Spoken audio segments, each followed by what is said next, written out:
Yes, you guessed it. Pineapple upside down cake. And baby, this is moist and delicious. Let's get started.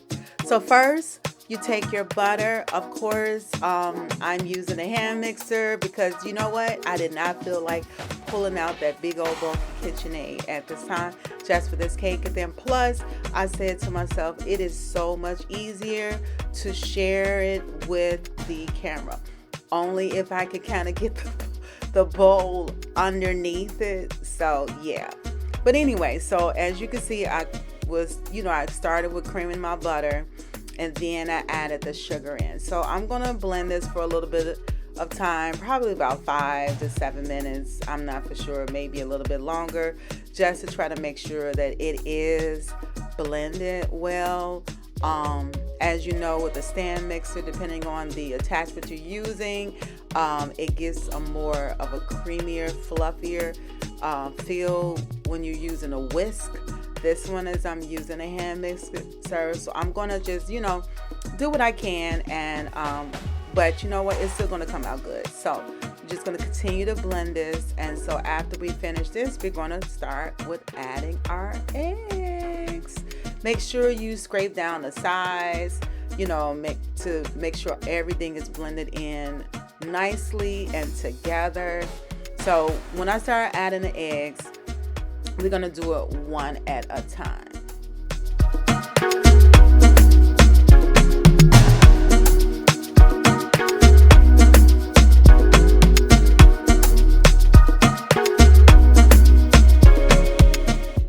So now, as you can see, I'm almost done and I'm getting ready to add the eggs. I fast forwarded a little bit so you guys wouldn't have to sit and look at it. So we're going to add the first egg, blend it really well.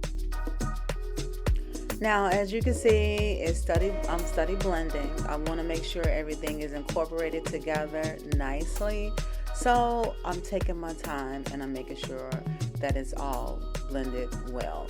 So I'm adding my second egg, and I'm just, I'm going to take the time out to,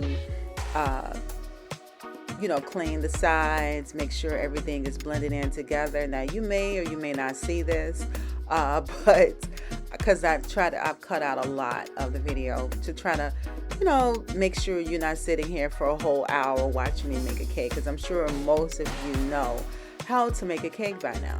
This is one from scratch. It is not that hard. I mean, once you get the hang of it and you get the ingredients that is needed, hey, all you got to do is put things together. Now, as you can see, I'm just kind of cleaning things.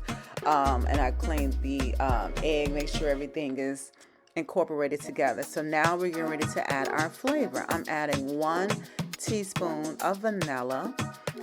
So then I'm going to also add a half a teaspoon or 1 teaspoon, that's fine, of butter flavor. So it's butter extract flavor. So to me, it adds extra flavor. It is so delicious.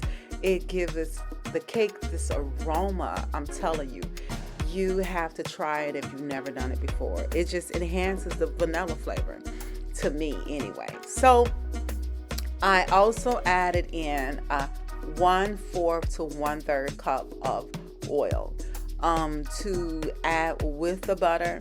That helps with the moistness of the cake, making sure that it's, soft. And you will definitely see at the end how delicious and moist this cake is. So at this point, you're just going to kind of like mix in the flour mixture after you have added the oil and the flavor together. So now I'm getting ready to add, now I've kind of like broke up my flour mixture in 3s. So and I did it also as well with my milk. Now the milk, I'm using pet milk, evaporated milk, some of them may call it, instead of regular whole milk. So, and it's milk too, but it's in the can. I just feel like it adds more flavor. Now, you can also go with buttermilk. You may need a little bit more than a cup of milk if you go with buttermilk because of thickness. However, hey, it came out well to me. So anyway, this is just something that I like to do. Now, totally up to you. So we're just going to mix this together like I stated. Now at the last part of adding the flour, I kind of combine the flour and the milk together. Now I would encourage you to pour the milk in and then the flour last, but I just kind of like added the milk and the flour in at the same time, just trying to save time. And then for the sake of this video, as I was making it, but it still will come out delicious, believe me, you will see. So what I do at this last point, I just kind of like blended enough to get the milk incorporated, and then I took the blender off and I turned it off basically, and I just stirred the rest with a spatula.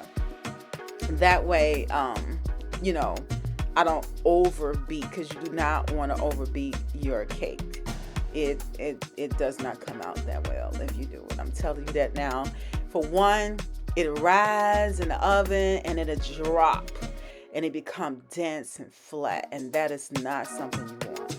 So at this point, I've melted a stick of butter, and I have 1/2 to 3/4 cup of brown sugar.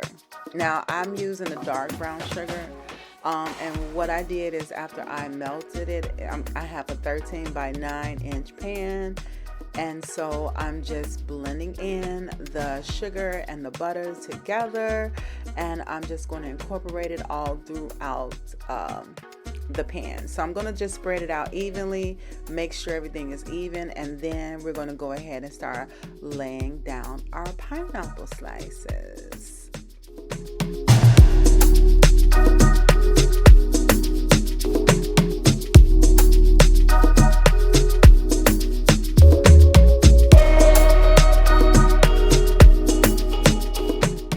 So I decided I was going to turn the pan around for you just to make it a little bit even underneath the camera so that you guys can see what I'm about to do next. So I'm just laying in the pineapples evenly.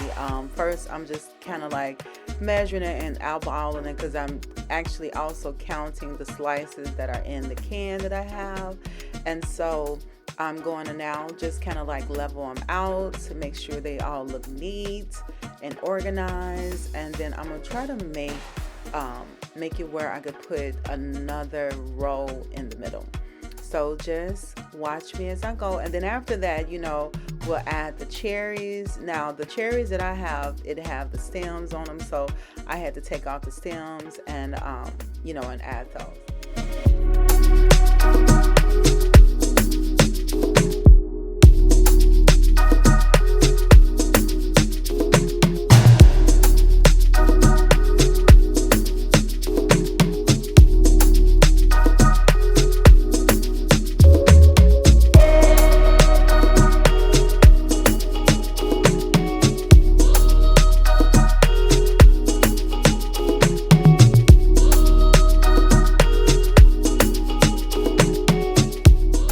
So now we're going to go ahead and pour the cake batter over the pineapple slices and the cherries evenly, and we're just going to, you know, smooth it out, and of course, you know, kind of hit it underneath real nice and evenly. I like to spread mine a little bit just to I try to spread them towards the corners evenly, so that way it helps it to stay kind of level and it's not a huge like lump in the middle of the cake. So that's something I learned from somebody baking along the way.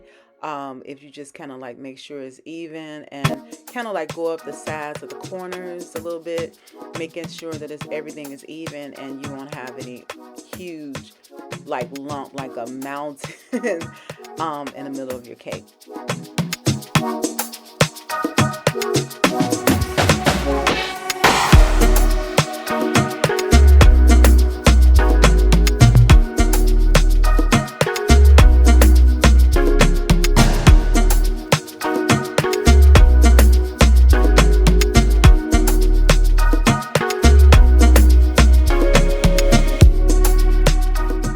So now now we're just shaking it and getting it prepared to go into the oven. And as you know, because we know how to make it do it, what it do, here's the finished product.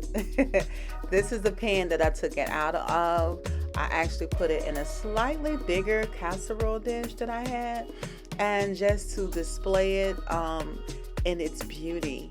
Oh my God, it is so beautiful. I let it sit out once I got it out of the oven. I cooked it on 350, of course, and I let it set for about 15 minutes, and then it was good to go. So I turned it over. It came out perfectly, as you saw. Now look at that moistness, baby.